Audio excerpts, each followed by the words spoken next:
आपने कभी अपने आप को पैनिक होते देखा है कि मेरे पास पैसा नहीं है? कोई ऐसी इमरजेंसी रिक्वायरमेंट आ गई जिस टाइम पे आपके पास पैसा नहीं था, उसकी वजह से आप कई बार पैनिक हो जाते हैं। अगर ये सिचुएशन से आप गुजरे हैं, माय डियर फ्रेंड्स, आप अकेले नहीं हैं।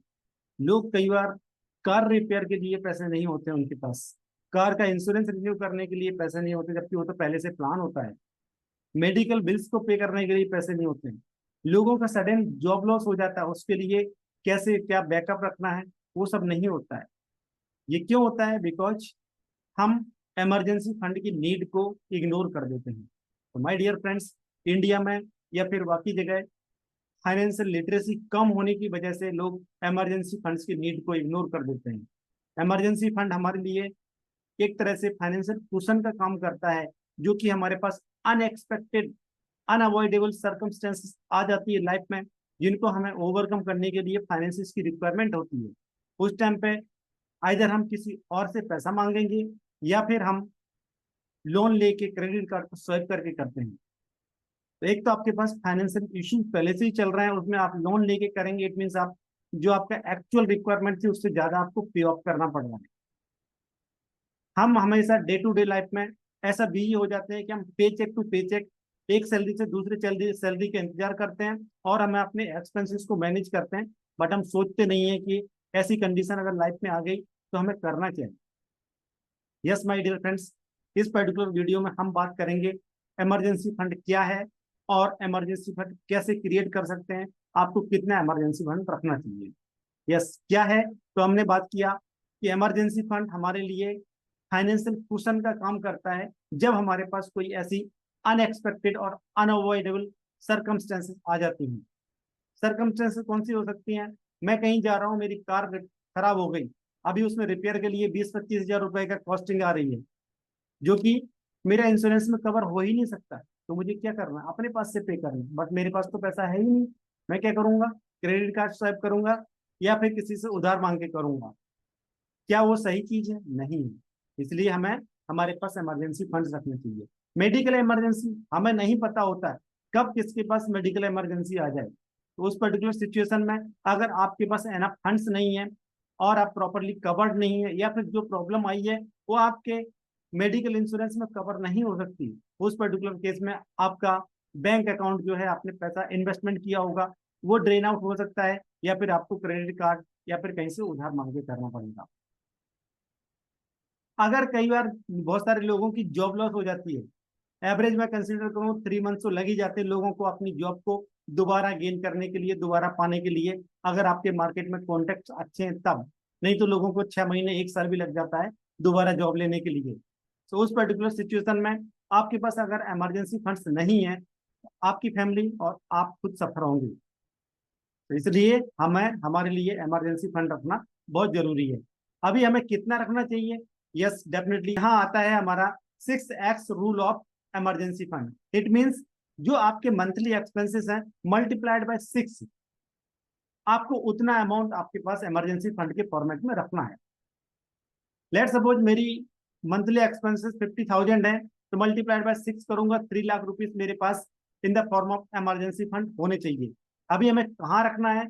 सो डेफिनेटली इमरजेंसी हमें पता नहीं होता कब आएगी, इसलिए हमारे पास जो होना चाहिए पैसा, that should be liquid fund.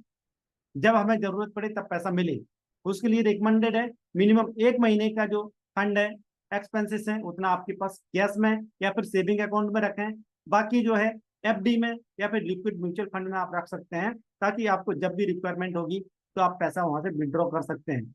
और उसमें डेट फंड में इन्वेस्टमेंट करेंगे आप, तो डेफिनेटली आपको एक रिटर्न भी अच्छा मिलेगा, साथ ही साथ लिक्विडिटी भी अच्छी रहेगी, तो आपको जब जरूरत होगी उस टाइम पे पैसा भी मिलेगा और 6 to 7% रिटर्न भी मिलता रहेगा।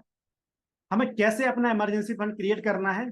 यस डेफिनेटली, एक दिन में आपका 6 महीने के एक्सपेंसेस आप अरेंज नहीं कर सकते, पैसा इकट्ठा नहीं कर सकते।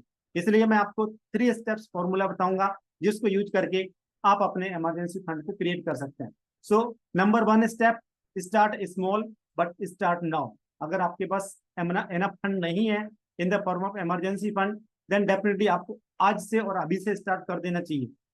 जितना छोटा हो सकता है आप 500 रुपए आज ही बचा पाए, कल 1000 रुपए बचा पाए, नेक्स्ट मंथ की सैलरी में आपको बचाना स्टार्ट करना है और उसको ऑटोमेट कर देना है।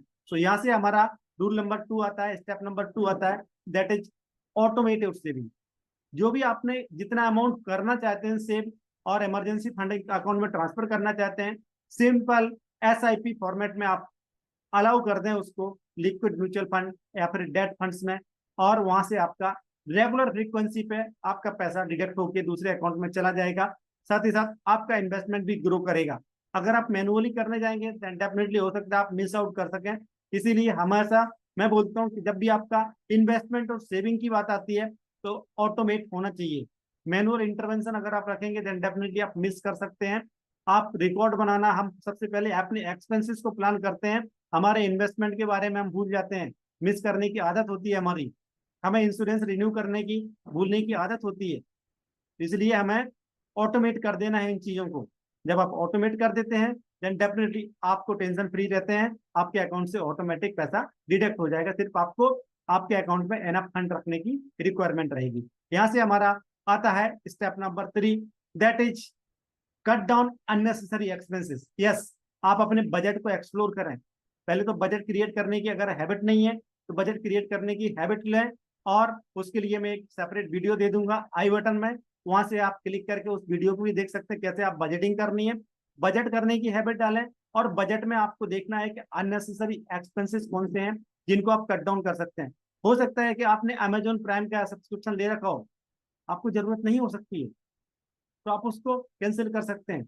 मल्टीपल आपने सोशल मीडिया प्लेटफॉर्म या फिर अलग अलग डिज्नी हॉटस्टार एंड पता नहीं कौन कौन से आते हैं, उन सबको आपने कर रखा होगा। आप एक्सप्लोर करें अपने बजट में कहाँ से आपके पास पैसा जा रहा है, जिनको आप कट डाउन करके अपने इमरजेंसी फंड को क्रिएट कर सकते हैं। छोटा सा अमाउंट ही सही, बट लॉन्ग टर्म में ज्यादा दिखेगा आपको।